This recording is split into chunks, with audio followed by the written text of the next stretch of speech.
Question number 4. Okay. Given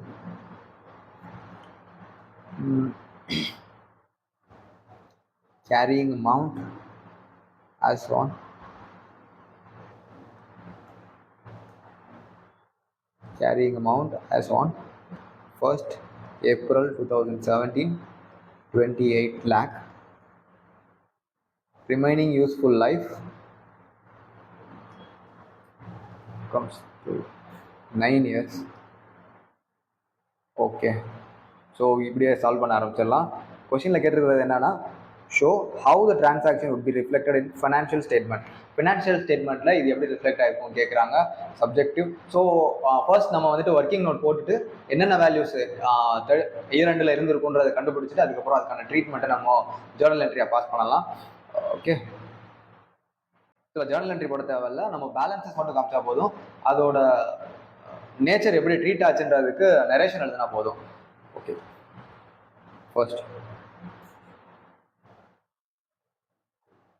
1/4/2017 opening carrying value comes to 28 lakh less depreciation for 17-18. 17-18 depreciation எவ்வளோ இருக்கும் அப்படின்னா 28 lakh minus சரி, இவங்க ஏற்கனவே வந்துட்டு 3 lakh டிப்ரிசியேஷன் ஃபாலோ பண்ணிட்டு இருக்காங்க. ஸோ எந்த ஒரு சேஞ்சஸும் சொல்லலை. ப்ளஸ் இது ஸ்ட்ரைட் லைன் மெத்தட்னு சொல்லிட்டாங்க. ஸோ நம்ம 3 lakh டிப்ரிசியேஷனே கொடுக்கலாம். ஃபர்தராக டிப்ரிசியேஷன் கேல்குலேட் பண்ண வேண்டியதில்லை. 3 lakh 25 lakhs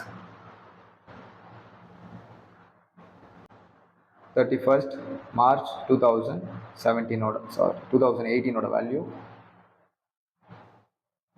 31st March 2018 இன்னொன்று என்ன பண்ணுறாங்க அப்படின்னா, அன்னைக்கு டேட்டில் வேல்யூவேஷன் எடுக்கிறாங்க, அதோட value. So in 31st March 2018 the machinery is revalued at 29 lakh. அன்னைக்கு வேல்யூவில் அது ரீவேல்யூவேஷன் கொண்டு வராங்க. ஸோ ரீவேல்யூவேஷன் பண்ணிட்டு revised current value carrying value is equal to 29 லேக்னு சொல்கிறாங்க. ஸோ 4 lakh அப்ரிஷியேட் பண்ணுறாங்க, goes to revaluation gain OCI. ஓசிஐனா other comprehensive income. Other comprehensive income போயிடும், பிஎன்எலுக்கு போகாது. பிஎன்எல் மேலே இருக்கும், கீழே அதர் காம்ப்ரிஹென்சிவ் இன்கம் இருக்கும். ஸோ இது அதர் காம்ப்ரிஹென்சிவ் இன்கம்ல போய் உட்காரும். Revaluation gain 4 lakh. Okay, so next transaction எங்கே சொல்லியிருக்காங்க அப்படின்னா 2 வருஷம் கழிச்சு 31st March 2020. ஸோ அது வரைக்கும் நம்ம டிப்ரிசியேஷன் கொடுக்கணும். Okay, depreciation for less depreciation for 18-19.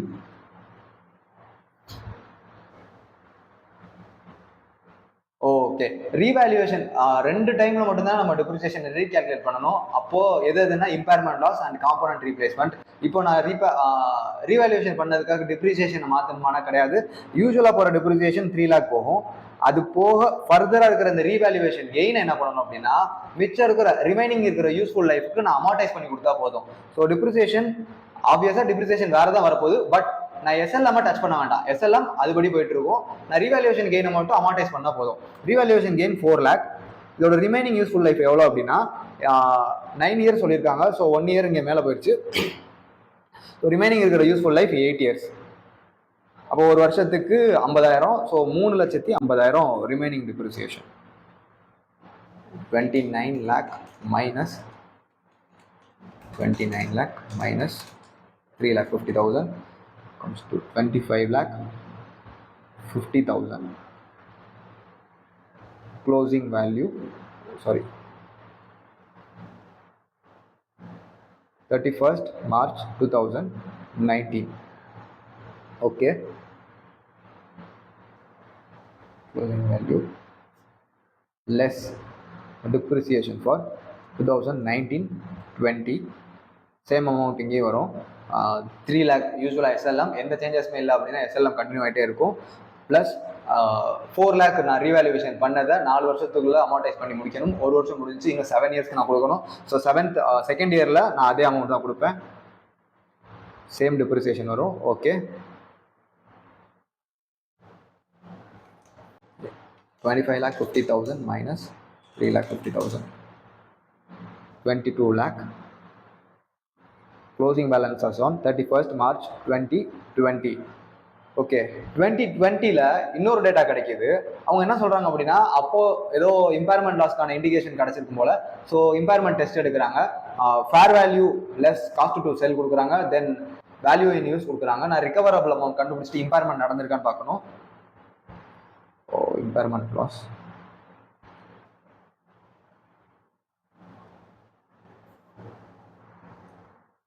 Calculation of impairment loss as on 31st March 2020. Carrying value 22 lakhs. Second thing, recoverable amount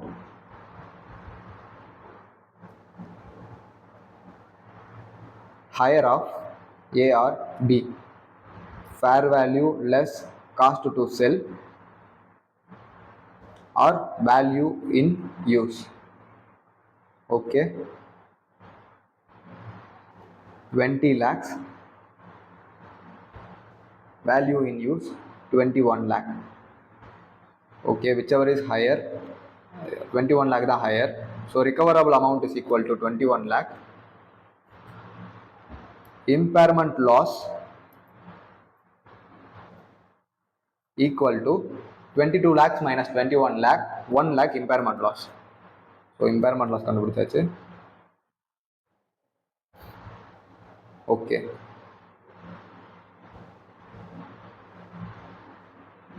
less impairment loss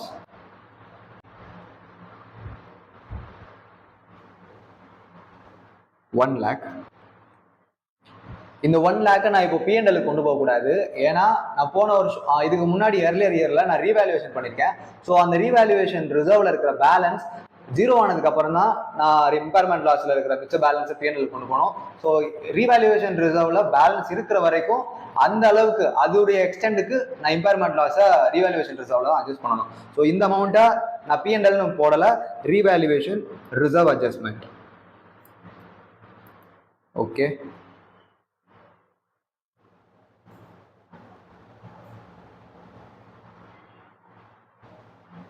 so okay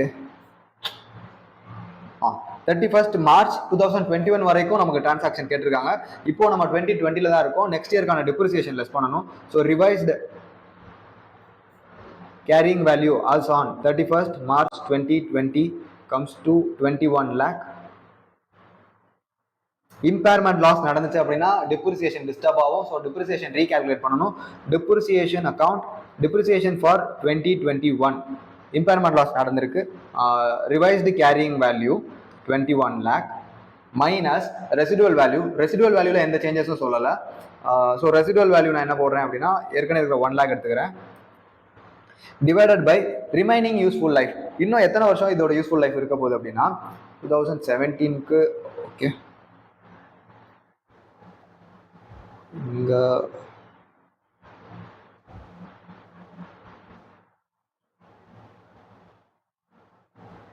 Okay. 18, 19, 20, 21 4 வருஷம் முடிஞ்சு. So remaining 9 வருஷத்துல 4 வருஷம் முடிஞ்சு. Remaining 5 years இருக்கு. So 5 years 20 lakhs divided by 5, 4 lakh depreciation. Okay, closing carrying value as on 31st March 2021.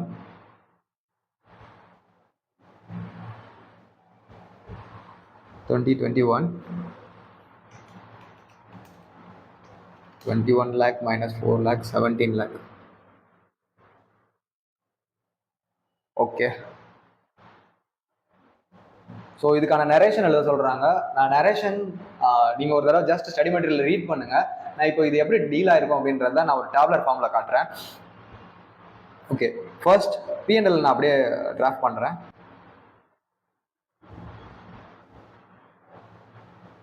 Statement of income and expenses. Okay.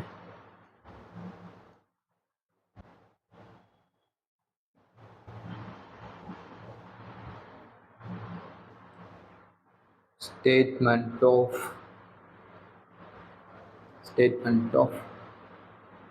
profit and loss, other comprehensive income,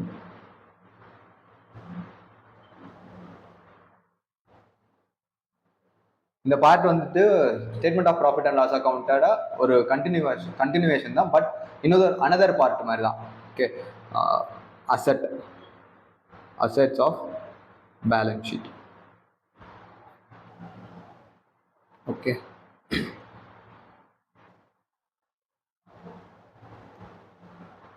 liabilities of balance sheet. Okay, almost எல்லாம் சேமாக தான் இருக்குது. So 2018, 2019, 20, 21. Okay,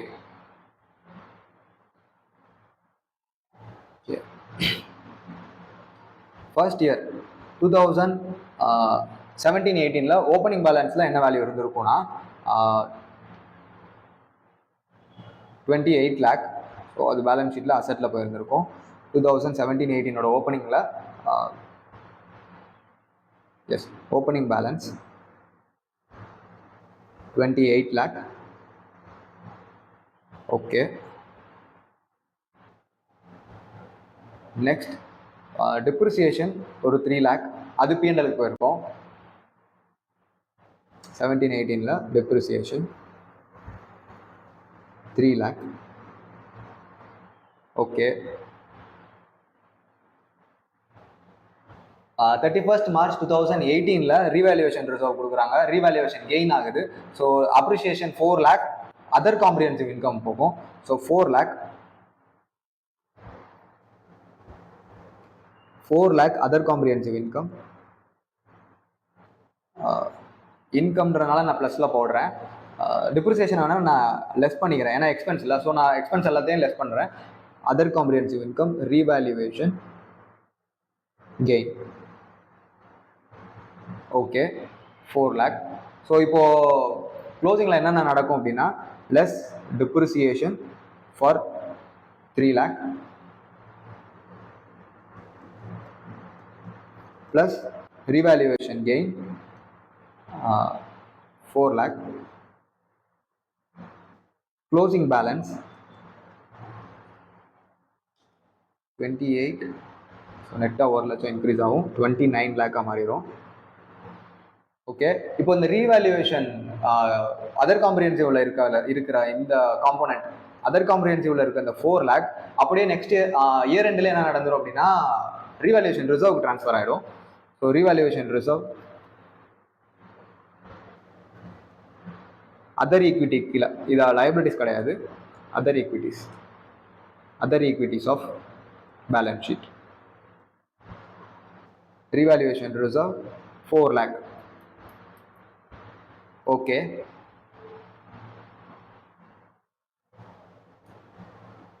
so இந்த part வரைக்கும் முடிச்சாச்சு. Next part 2018-19 அதோட opening 2018-19 depreciation 3,50,000 கொடுக்குறோம்.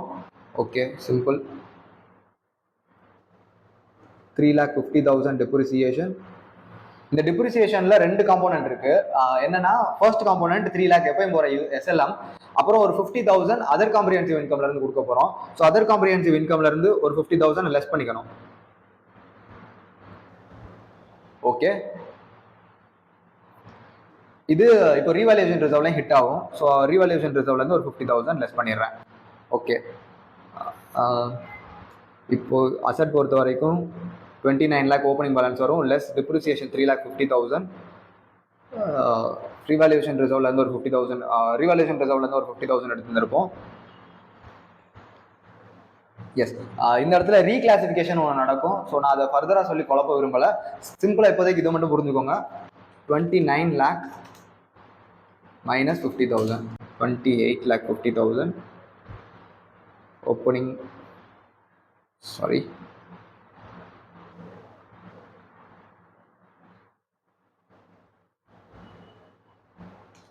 29 lakh minus 3,50,000. 25,50,000. So இதே தான் அடுத்த வருஷமும் நடந்திருக்கும். Over same 3,50,000. ஓகே, 50,000 ரீவால்யூவேஷன் ரிசர்வ்லேருந்து எடுத்துருந்துருப்போம்.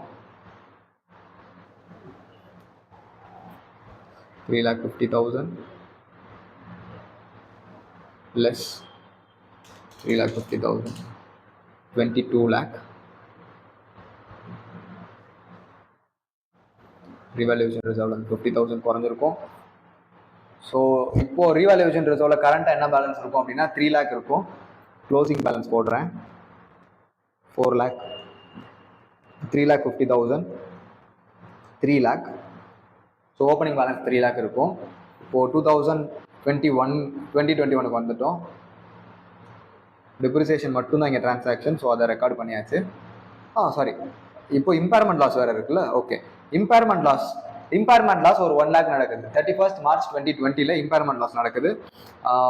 இப்போ இம்பேர்மெண்ட் லாஸ் என்னன்னா 1 lakh யூஸ்வலாக எதுவுமே இல்லை, ரீவால்யூவேஷன் இல்லை அப்படின்னா ஸ்ட்ரைட்டாக நான் பிஎன்எல் கொண்டு போவேன். இப்போ இம்பேர்மெண்ட் லாஸ் ரீவால்யூவேஷனுக்கு அப்புறம் நடக்கிறதுனால ஃபர்ஸ்ட் ரீவால்யூவேஷன் ரிசர்வ்ல இருக்க பேலன்ஸ் எல்லாம் ரைட் ஆஃப் பண்ணதுக்கு அப்புறம் தான் மிச்சம் இருக்கிற இம்பேர்மெண்ட் லாஸ் பிஎன்எலுக்கு போகணும். ஸோ இந்த கேஸில் நமக்கு 3 லட்சம் சஃபிஷியண்டாகவே இருக்குது ரீவால்யூவேஷன் ரிசர்வ்ல. 1 லட்சம் இம்பேர்மெண்ட்டை தாராளமாக இதுக்குள்ளே நம்ம கழிச்சிடலாம். ஸோ அதனால இதை கழிச்சதுக்கு அப்புறம் பேலன்ஸ் இருந்தால் மட்டும் தான் பிஎன்எல் கொண்டு போக போகிறோம். இப்போ இந்த கேஸில் இம்பேர்மெண்ட் லாஸை நான் ஸ்ட்ரைட்டாக ரீவால்யூவேஷன் ரிசர்வ்லேயே கழிச்சிடலாம்.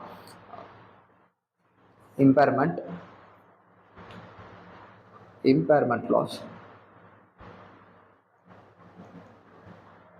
1 lakh. So impairment loss 1 lakh. இங்கே கழிச்சதுக்கு அப்புறம் மிச்சம் இருக்கிற balance 2 lakh. So 2 lakh, sorry 2 lakh. Okay, other comprehensive இன்கம்லேயே நான் இம்பேர்மெண்ட் லாஸ் அட்ஜஸ்ட் பண்ணிட்டேன். நெக்ஸ்ட்,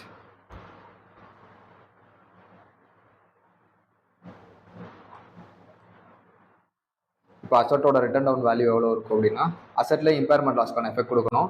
ஸோ இம்பேர்மெண்ட் லாஸ்க்கான எஃபெக்ட் 1 லட்சம் போயிருச்சு அப்படின்னா 1 lakh கவுன் போச்சுன்னா 25,50,000 minus 3,50,000 minus 1 lakh 21 lakh.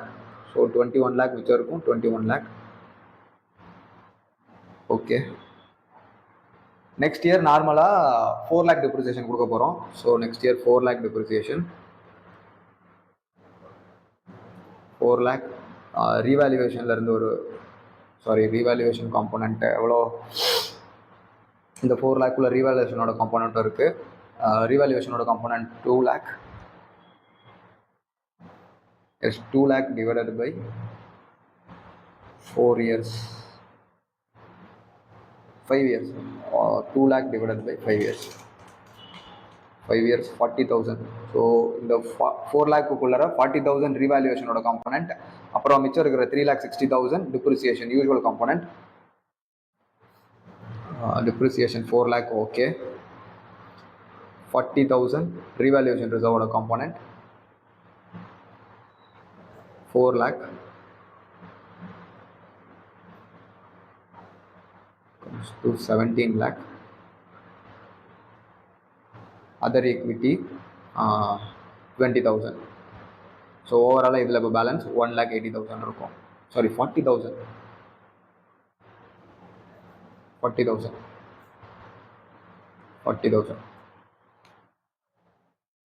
Okay, question 4 solve ஆயிடுச்சு. ஸோ இதுதான் அந்த நரேஷன். இதுதான் ஸ்டடி மெட்டீரியலில் என்ன எக்ஸ்பிளைன் பண்ணி எழுதியிருப்பாங்க. ஸ்டடி மெட்டீரியலில் கொஞ்சம் டேட்ஸ் தப்பாக போட்டிருப்பாங்க. ஸோ கன்ஃபியூஸ் ஆகிடாதீங்க, நீங்கள் இதே ஃபாலோ பண்ணிக்கலாம். ஓகே,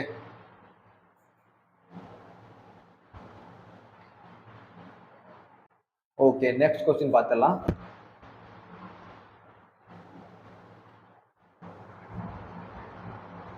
இப்போ ஓகே, கொஷின் 5 ஆக்சுவலாக போன கொஷின் மாதிரி தான்.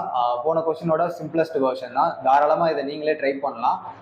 ஒருவேளை நீங்கள் ட்ரை பண்ணிவிட்டு சால்வ் பண்ண முடியல அப்படின்னா டிசம்பர் 23யோட சால்வ்டு சஜஸ்டட் ஆன்சர்ஸில் இதுக்கு டீட்டெயிலாகவே ஆன்சர் இருக்குது. அப்படியும் இல்லை அப்படின்னா நீங்கள் தாராளமாக கமெண்ட் பண்ணுங்கள். இல்லை அப்படின்னா கீழே இருக்கிற டிஸ்கிரிப்ஷனில் இருக்கிற மெயில் ஐடிக்கு மெயில் பண்ணுங்கள். கண்டிப்பாக உங்களோட டவுட்ஸ் சால்வ் பண்ணுறேன். இப்போ ஸோ கொஷின் 5 நீங்களே ட்ரை பண்ணுங்கள். நெக்ஸ்ட் கொஷின் பார்க்கலாம். Question 6. Okay, question 6 simple question. So இதை சால்வ் பண்ணலாம். Question 6.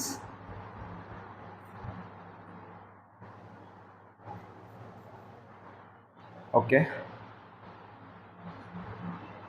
A machine was acquired by SC Limited 15 years ago at a cost of 20 crore. The cost 20 crore. Accumulated depreciation as at 31st March 2024 was 16.6 crores. So 20 crores cost, 16.6 crore depreciation போக 3.4 crore net asset value உள்ளது. Okay. Depreciation estimated for the financial year 24-25 is 1 crore. So 24-25 in between அந்த opening பேலன்ஸ்ல இருந்து இன்னும் ஒரு கோடி குறைய போது சொல்றாங்க 25க்கு. Okay, estimated net selling price of the machine as on 31st March 2024 was 1.20 crore. Estimated net selling price நம்ம ரெக்கவரபிள் அமௌண்ட் கண்டுபிடிப்போம் இல்லையா, அதில் ஃபர்ஸ்ட் கம்போனன்ட் கொடுத்துருக்காங்க. அது 1.2 crore which is expected to be declined by 20% by the end of the financial year, next financial year. இப்போதைக்கு இருக்கிற value 1.2 crore சொல்றாங்க. அது அடுத்த வருஷம் ஒரு 20% டிக்ளைன் ஆக சான்சஸ் இருக்குன்னு சொல்லியிருக்காங்க. Okay, it's value in use has been computed at 1.4 crores. Recoverable amount கண்டுபிடிக்கிறதுல second component value in use 1.4 crores as on 1st April 2024, which is expected to decrease by 30% of the end of next financial year. So இது ரெண்டுமே சொல்கிறாங்க, value in யூஸும் சரி fair வேல்யூவும் சரி, ரெண்டுமே next year எண்டில் 20% 30% reduce ஆக போகுது சொல்கிறாங்க. Okay, assume that the other conditions of relevant accounting standards are applicability of impairment are satisfied. அந்த இண்டிகேஷன்ஸ் எல்லாம் நடந்துருச்சு. ஸோ இம்பேர்மெண்ட் நடந்துருச்சுன்னு சொல்கிறாங்க. And no impairment test was carried until 31st March 2024. So 31st March 2024 வரைக்கும் எந்த ஒரு impairment டெஸ்ட்டும் எடுக்கலை.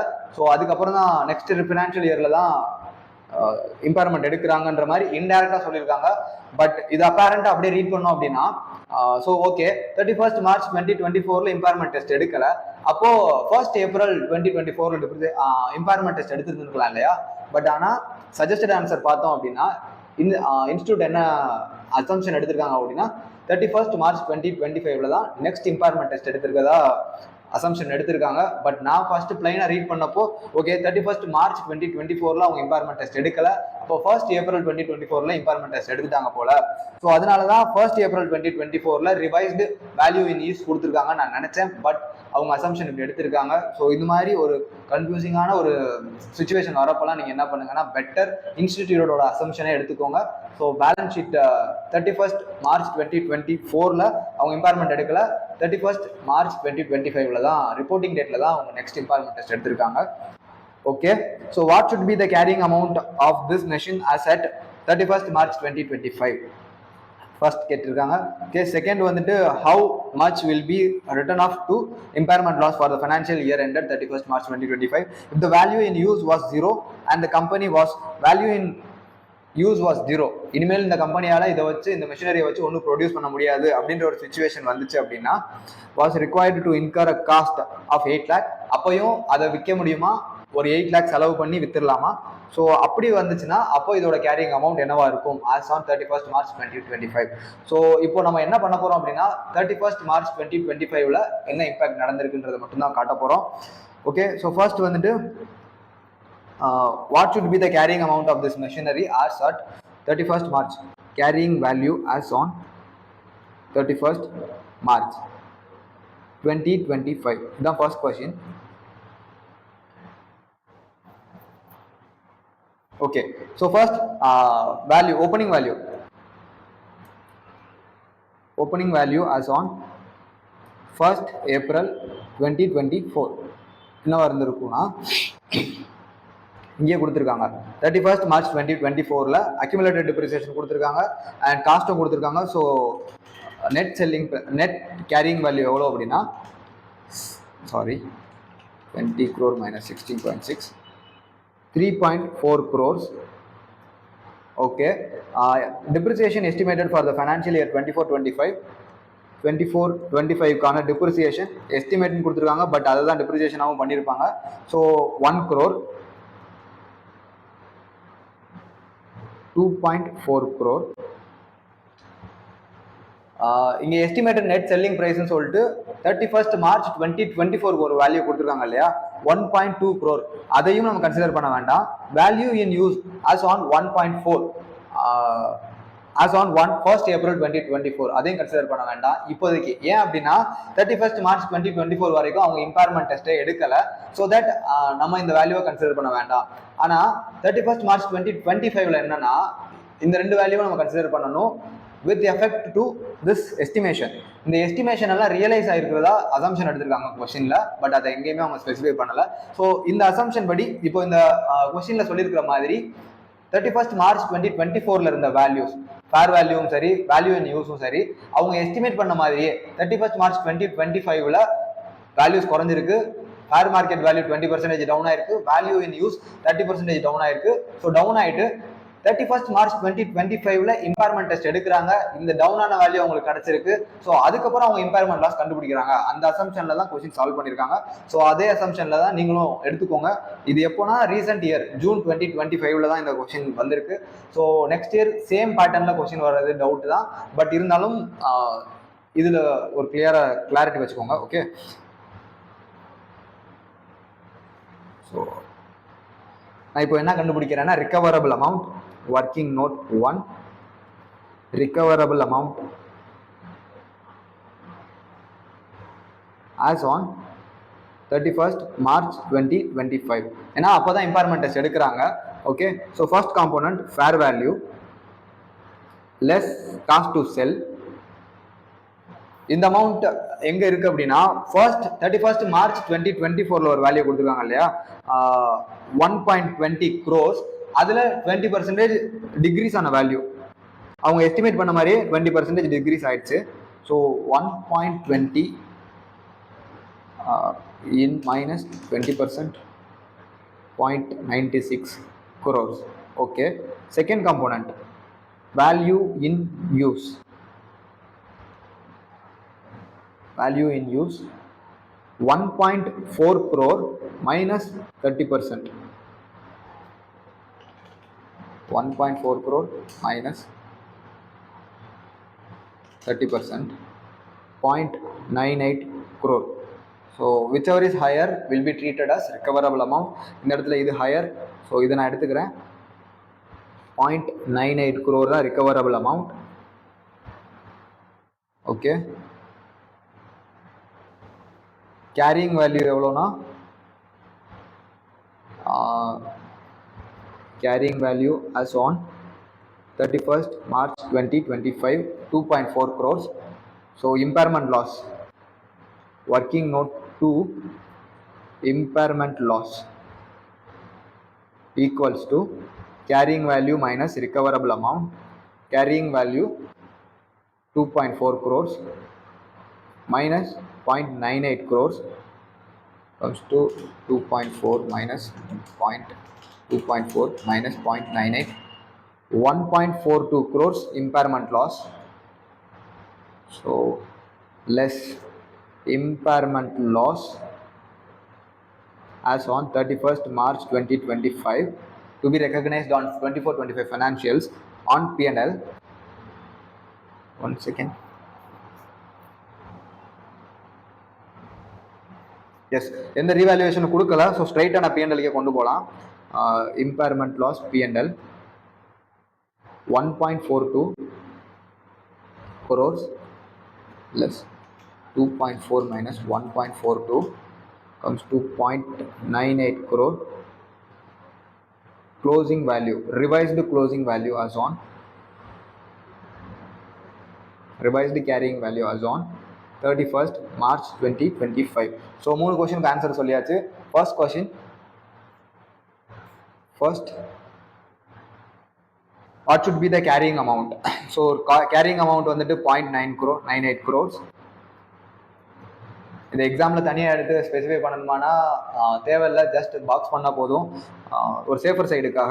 Second question, how much will be the amount to be written off as impairment loss? So impairment loss equal to 1.42 crore.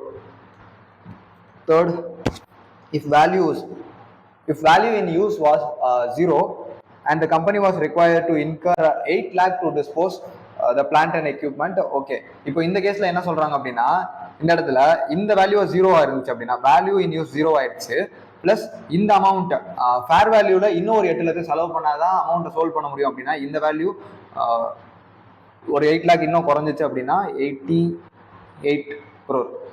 Okay, 0.96 minus 0.08 comes to 2.88.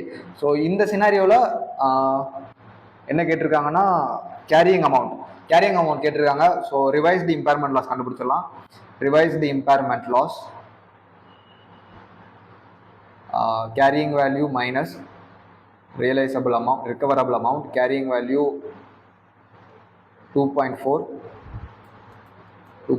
crore minus revised recoverable amount, இதுதான் higher, so 0.88 crore. 2.4 minus 0.88 crore, revised carrying amount 1.52. இது impairment loss. So carrying value, revised carrying value 0.88 crore.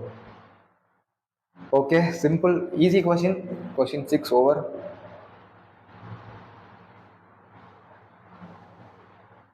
Next question 7.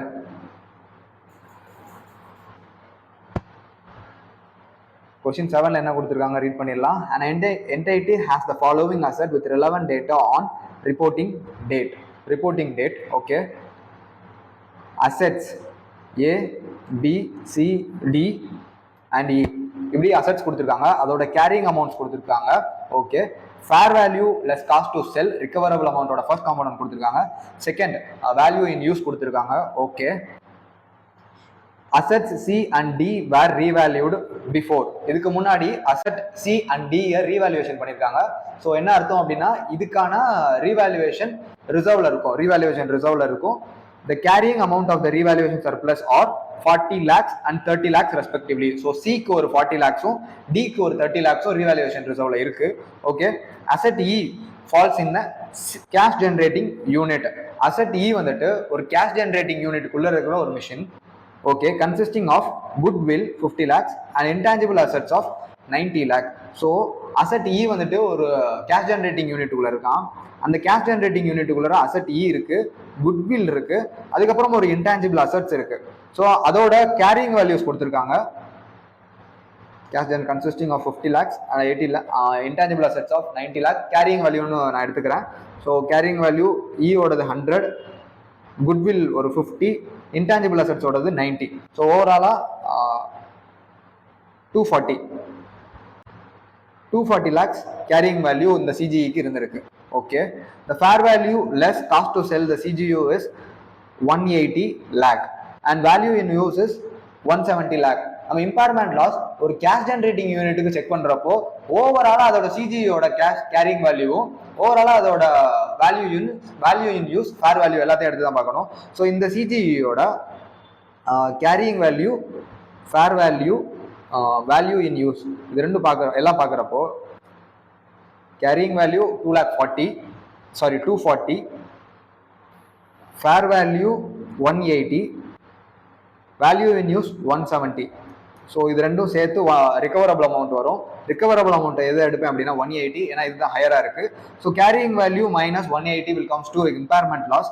Impairment loss இந்த இடத்துல எனக்கு எவ்வளோ அப்படின்னா 240 minus 180 comes to 60 lakhs. Okay, impairment loss 60 lakhs. Okay, இதெல்லாம் தான் கொடுத்துருக்காங்க. இப்போ என்ன கொஸ்டின்ல கேட்டிருக்காங்க அப்படின்னா determine the impairment loss and revise the carrying amount of all the assets stated above. அந்த A, B, C, D and E ஓடது எல்லாத்துக்கும் impairment loss and revise the carrying amount கண்டுபிடிக்க சொல்லியிருக்காங்க. Show the accounting treatment. Okay, easy. So first impairment loss பார்த்துடலாம். Okay, assets A, B, C, D, E. Okay, carrying value comes to 280, 460, 220, 180. நான் இதுக்கு கடைசியாக வரேன், இ மட்டும் கடைசியாக கண்டுபிடிக்கலாம். ஸோ இப்போ recoverable amount for other assets, இது எல்லாத்துக்கும் நான் ரிகவரபிள் அமௌண்ட் போடணும். Recoverable amount is equal to higher of fair value or value in use. So இது ரெண்டுல எது ஹையரோ நான் அதை இங்கே போட போகிறேன். ஏக்கு வந்துட்டு 300, பிக்கு வந்துட்டு 400, சிக்கு 270 அண்ட் டிக்கு வந்துட்டு 170. ஓகே, ஸோ கேரியிங் வேல்யூவை விட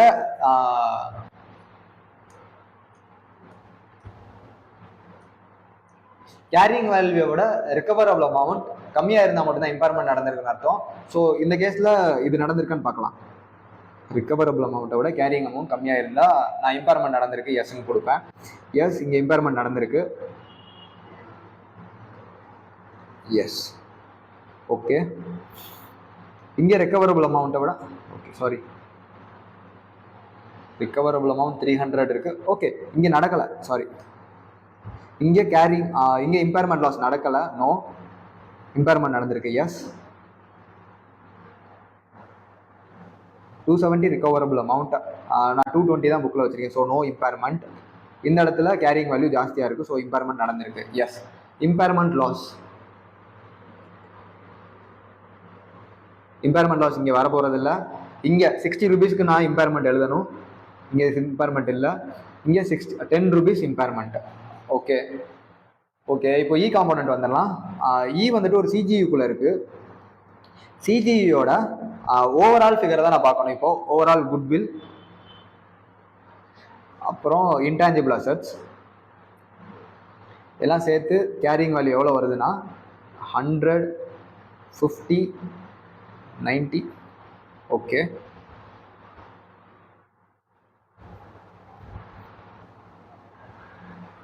$270. Yes, carrying value,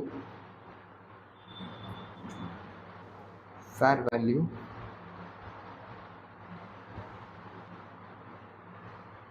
$240. fair value overall சிஜிக்கு கொடுத்துருக்காங்க 180. overall value in use 170. So இதில் எது ஹையர்னு பார்த்தோம்னா ஃபேர் வேல்யூ தான். இப்போ impairment loss of CGU equals to 60 crores. இந்த 60 crores நான் எப்படி அப்போர்ஷன் பண்ண போறேன்றது தான் இப்போ கொஸ்டின். ஸோ ஃபர்ஸ்ட் என்கிட்ட 60 crore இம்பேர்மெண்ட் லாஸ் இருக்கு அப்படின்னா மொதல் எடுத்த உடனே இதை குட்வில் எடுத்து ரைட் ஆஃப் பண்ணிடணும். So write off goodwill portion, goodwill written off equal to 50 crores. அப்படியே 50 crores நான் ரைட் ஆஃப் பண்ணிடுவேன். அப்புறம் மிச்சம் இருக்கிற 10 crore இம்பேர்மெண்ட் லாஸ் இருக்கு இல்லையா, அதை ஈக்கும் இன்டான்ஜிபிள் அசெட்ஸுக்கும் ப்ரொபோர்ஷனட் பேசிஸில் கேரிங் வேல்யூவில் இருக்கிற ப்ரொபோர்ஷனட் பேசிஸ்லாம் நான் பிரித்து கொடுப்பேன். ஸோ இந்த 10 crore டிஸ்ட்ரிபியூட்டட் டு இ, அப்புறம் intangible asset to proportion of ஈக்கு வந்துட்டு 10 crore into carrying value of 100 divided by 190. அப்புறம் intangible அசெட்டுக்கு 90 crore into 90 divided by 190 equals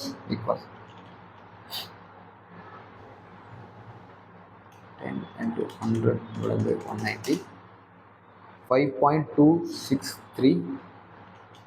90 divided by 190 into 90, 4, sorry,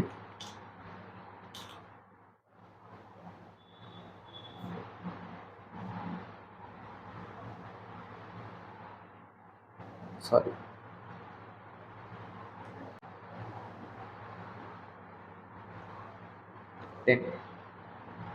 10 divided by 190, 10 divided by 190, 290, 4.737. okay, okay, so impairment loss எழுதிடலாம். A B C D E and intangible asset. Impairment loss எவ்வளோ, revised carrying value எவ்வளோ? Impairment loss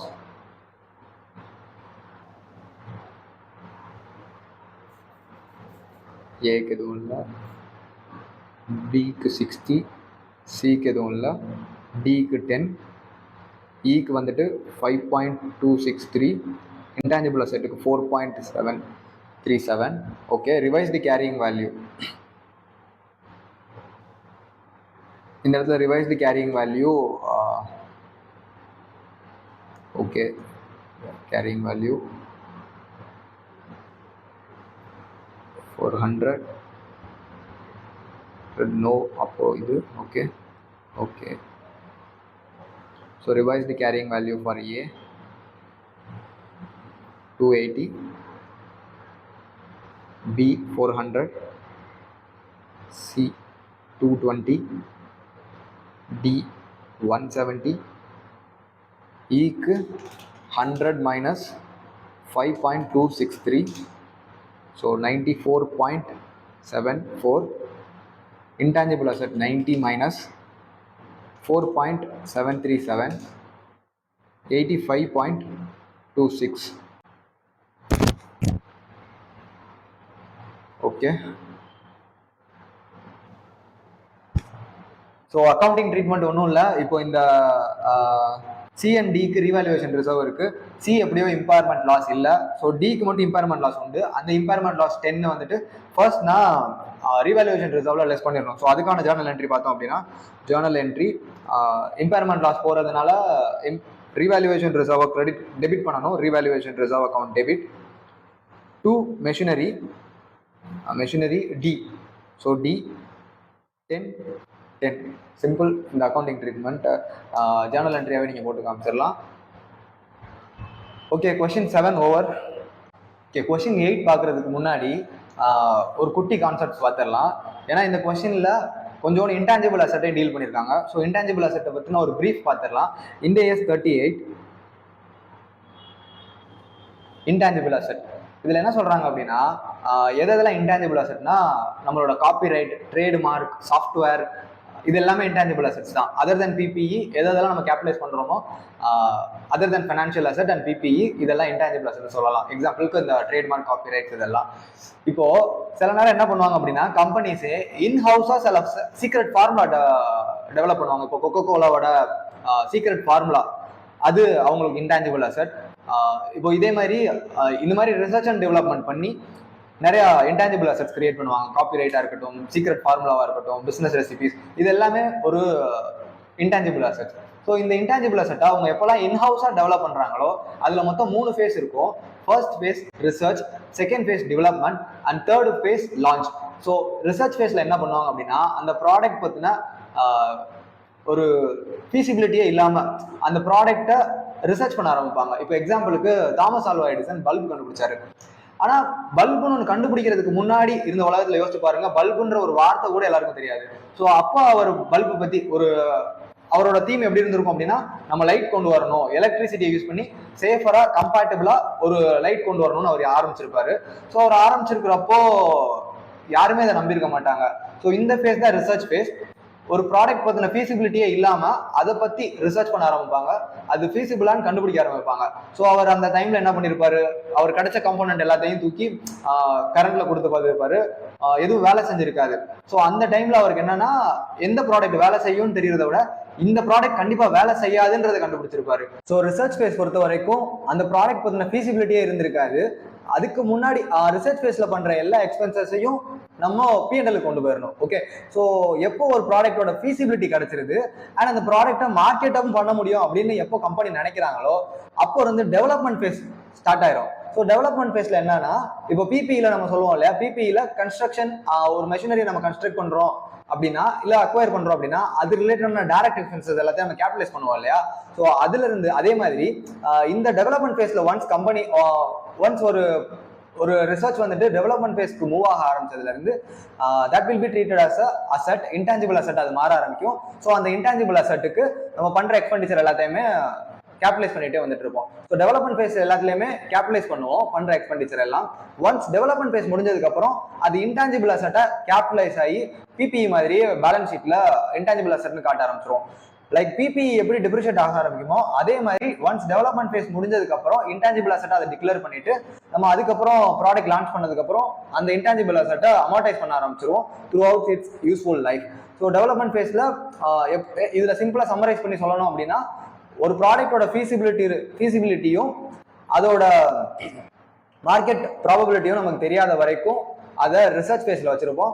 once இது ரெண்டும் satisfy ஆயிடுச்சு அப்படின்னா அதை development ஃபேஸுக்கு கொண்டு போயிடுவோம். அதுக்கப்புறம் பண்ற எக்ஸ்பெண்டிச்சர் எல்லாத்தையும் கேபிடலைஸ் பண்ண ஆரம்பிப்போம். ரிசர்ச் ஃபேஸ்ல P&L கொண்டு போவோம். ஒன்ஸ் அந்த ப்ராடக்ட் மார்க்கெட்டபிள் ஆயிடுச்சு, இந்த டெவலப்மெண்ட் ஃபேஸும் முடிஞ்சு இன்டான்ஜிபிள் அசட்டை நம்ம ஜென்ரேட் பண்ணி முடிச்சிட்டோம் அப்படின்னா அதுக்கப்புறம் அதை அமார்டைஸ் பண்ண ஆரம்பிப்போம். எகைன் அதனோட எக்ஸ்பெண்டிச்சர் எல்லாத்தையுமே throughout the useful life amortise பண்ணி P&L கொண்டு போவோம். Okay, so this is the brief about Ind AS 38 intangible assets. இந்த கொஸ்டினுக்கு என்ன தேவையோ அதை சொல்லியிருக்கோம். ஸோ கொஸ்டினுக்குள்ள போகலாம். Okay, Y Limited is developing a new distribution system of its material. ஒரு new distribution system develop பண்றாங்களாம்.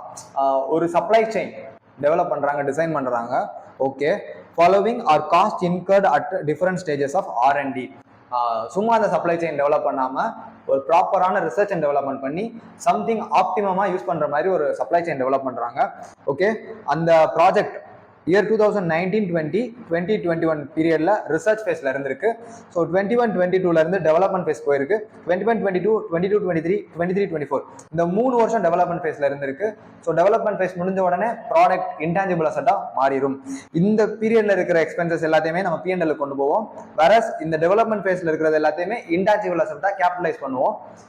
Okay, on 31st March 2024 the company identified the level of cost saving at 32 crore per annum expected to be achieved by the new system over a period of 5 years.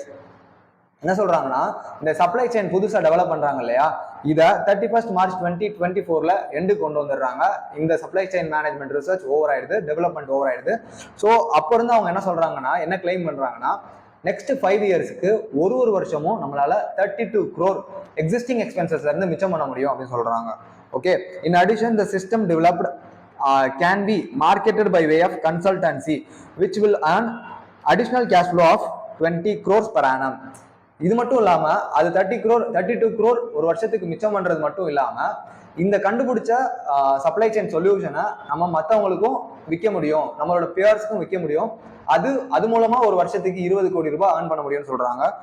Okay, the fair value net of cost of disposal is 190 crore. 31st March 2024 அன்னைக்கு அதோட market value எடுக்கிறாங்க. இந்த மொத்த ப்ராஜெக்ட்டையும் நம்மளால எத்தனை ரூபாய்க்கு விற்க முடியும்னு பாக்குறாங்க. 190 crore அவங்களுக்கு கோட் வந்திருக்கு. ஸோ 190 crore விற்க முடியும். Y Limited demonstrated that the new system met the criteria for asset recognition on 1/4/2021. இவங்க என்ன சொல்றாங்கன்னா, ரிசர்ச் ஃபேஸ்ல இருந்து டெவலப்மெண்ட் ஃபேஸுக்கு 1/4/2021 இது எலிஜிபிள்னு கிளைம் பண்ணியிருக்காங்க. விச் மீன்ஸ் அந்த ரிசர்ச் ஃபீசிபிளா இருந்திருக்கு. இதுக்கப்புறம் இந்த ப்ராடக்ட் நம்ம மார்க்கெட் பண்ண முடியும்ன்ற ப்ராபபிலிட்டியும் அவங்க அந்த வருஷம் எடுத்திருக்காங்கன்னு அர்த்தம். ஓகே, ஸோ அந்த ஃபேஸ்ல இருந்து இது டெவலப்மெண்டா மாறி இருக்கு. The system shall be available for use from 1/4/2024. So research phase எப்போ முடியுது அப்படின்னா 2021ல, டெவலப்மெண்ட் ஃபேஸ் அப்போயே ஸ்டார்ட் ஆயிடுது. 2023-24 பீரியட்ல டெவலப்மெண்ட் ஃபேஸும் முடிஞ்சிருது. ஏன் அப்படின்னா இந்த சிஸ்டமை நம்ம யூஸ் பண்ணலாம். டெவலப்மெண்ட் ஃபேஸ்ல இருந்து ஒரு ப்ராடக்ட் கிடைச்சிருச்சு. ஸோ இன்டான்ஜிபிள் அசெட் அந்த பீரியட் வரைக்கும் உள்ளதை கேபிடலைஸ் பண்ணிட்டு அதுக்கப்புறம் அதை அமார்டைஸ் பண்ண ஆரம்பிச்சிடணும். 1/4/2024. Okay, for testing for impairment 10% discount factor can be taken. Okay, 1/4/2024ல ஃபேர் வேல்யூவும் கொடுத்துருக்காங்க, வேல்யூ இன் யூஸும் கொடுத்துருக்காங்க. ஸோ தட் அங்கே இம்பேர்மெண்ட் டெஸ்ட் பண்ணியிருக்காங்கன்னு அர்த்தம். இம்பேர்மெண்ட் நடந்திருக்கா இல்லைன்றதெல்லாம் செக் பண்ணலாம். Okay, so determine the amount chargeable as expense. First part என்ன கேட்குறாங்க அப்படின்னா, எவ்வளோ அமௌண்ட்டை நம்ம எக்ஸ்பென்ஸாக ட்ரீட் பண்ணணும் அப்படின்னு கேட்குறாங்க. ஸோ இதுக்கான ஆன்சர் Ind AS 38 படி நம்ம எழுத போகிறோம். The amount chargeable as expense.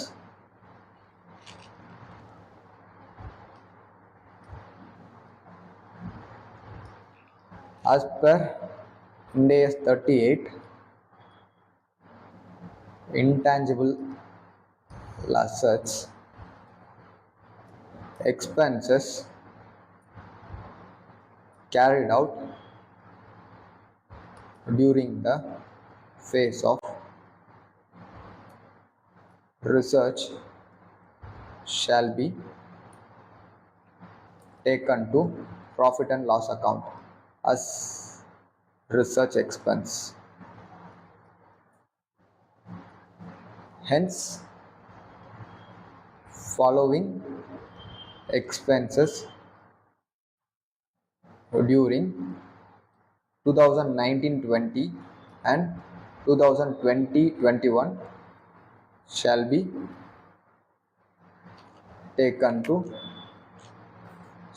charged as expense.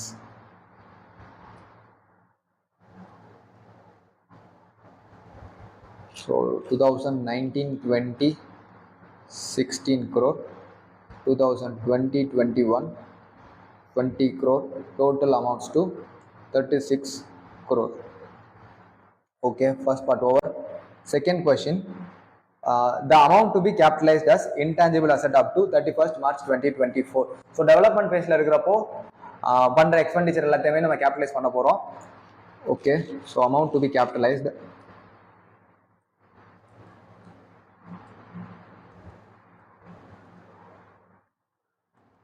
equals to 2021-22 60 crores, 22-23 72, 2023-24 80 crores, 60 plus 72 plus 80 212. Okay, second part over. Third part, impairment loss for 23-24. 23-24க்கு எவ்வளோ இம்பேர்மெண்ட் லாஸ்ன்னு கேட்குறாங்க. ஸோ 31st March 2024ல் impairment test conduct பண்ணுறாங்க. அதோட வேல்யூஸ் என்னன்னு பார்த்துடலாம். So impairment loss இருக்கான்னு நம்ம செக் பண்ணணும் அப்படின்னா ரெண்டு வேல்யூ நமக்கு தேவை, carrying value, recoverable value.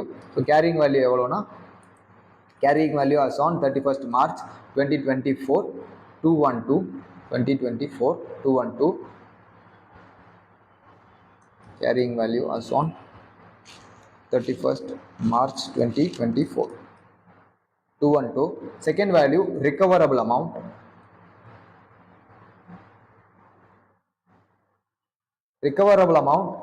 higher of A and B.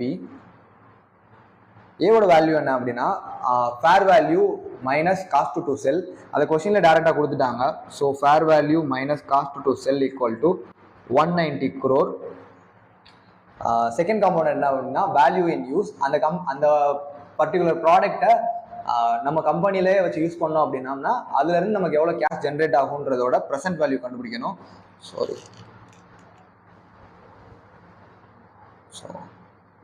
Value in use. இந்த கேஸ்ல இவங்க என்ன சேலஞ்ச் பண்றாங்க அப்படின்னா ஒரு வருஷமும் 30 கோடி ரூபாய் நம்மளால மிச்சம் பண்ண முடியும்னு சொல்றாங்க. So cost saving is equal to indirect cost inflow. So அதை நம்ம ஒரு கேஷ் இன்ஃப்ளோவா எடுத்துக்கிறோம். பிளஸ் இந்த ப்ராஜெக்டை நம்மளால வெளியே விற்கவும் முடியும் கன்சல்டன்சியா. இந்த நம்மளோட இந்த இன்டான்ஜிபிள் அசட்டை வெளியவும் நம்மளால சொல்லி தந்து அது மூலமா ஒரு 20 கோடி ரூபாய் ரெவன்யூ ஜென்ரேட் பண்ண முடியும்னு சொல்றாங்க. ஸோ அதையும் நம்ம இன்கம்மா கன்சிடர் பண்ணிக்கலாம். 32 crore plus 20 crore into இது த்ரூ அவுட் 5 வருஷம் கிடைக்க போகுது. ஸோ 5 வருஷம் கிடைக்குது அப்படின்னா நான் பிளைனா 5 மல்டிப்ளை பண்ண முடியாது, ஏன்னா இதில் டைம் வேல்யூ இன்வால்வ் ஆயிருக்கு. இப்போ கிடைக்கிற 52 கோடியும் 5வது வருஷம் கிடைக்கிற 52 கோடியும் ஒன்றா இருக்காது. ஸோ நான் என்ன பண்ணணும் அப்படின்னா அதை டிஸ்கவுண்ட் பண்ணி ப்ரெசென்ட் வேல்யூ கொண்டு வரணும். 5 வருஷமும் சேம் அமௌண்ட் இருக்கிறதுனால நான் ப்ரெசென்ட் வேல்யூ ஆனுவிட்டி ஃபேக்டரோட மல்டிப்ளை பண்ணாலே போதும். So present value annuity factor for 5 years at okay 10%. அவங்களே ப்ரெசென்ட் வேல்யூ ஆனுவிட்டி ஃபேக்டர் கொடுத்துட்டாங்க. ஸோ நான் கண்டுபிடிக்க தேவையில்ல. 3.79. ஒருவேளை அவங்க கொடுக்கல அப்படின்னா எப்படி கண்டுபிடிக்கணும் அப்படின்னா 1 divided by 1.1 ஈக்குவல்ஸா 5 தடவை அமுக்கணும். 1 2 3 4 5 அமுக்கிட்டு இப்போ ஜிடியை ப்ரெஸ் பண்ணுங்க. அதே அமௌண்ட் வந்துடும் 3.79. Okay, so 52 into 3.79 equals to 197.08 crore. ஸோ ரெக்கவரபிள் அமௌண்ட்டுக்கு விச்சவர் இஸ் ஹையர் எடுக்கணும். நான் பி எடுத்துக்கிறேன். 197.08 ஹையராக இருக்குது. Impairment loss equal to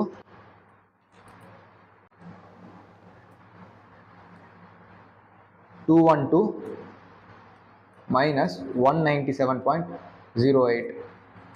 212 minus 197.08. 14.92 impairment loss for financial year 23-24. Okay, third part over. Fourth part. The final carrying amount of the intangible asset as on 31st March 2024.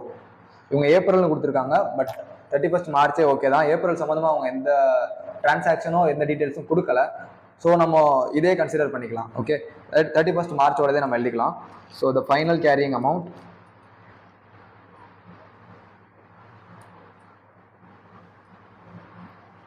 as on 31st March 2024 after recognizing the impairment loss equal to 212 minus 1492 impairment loss less பண்ணதுக்கப்புறம் 197.08 which is recoverable amount.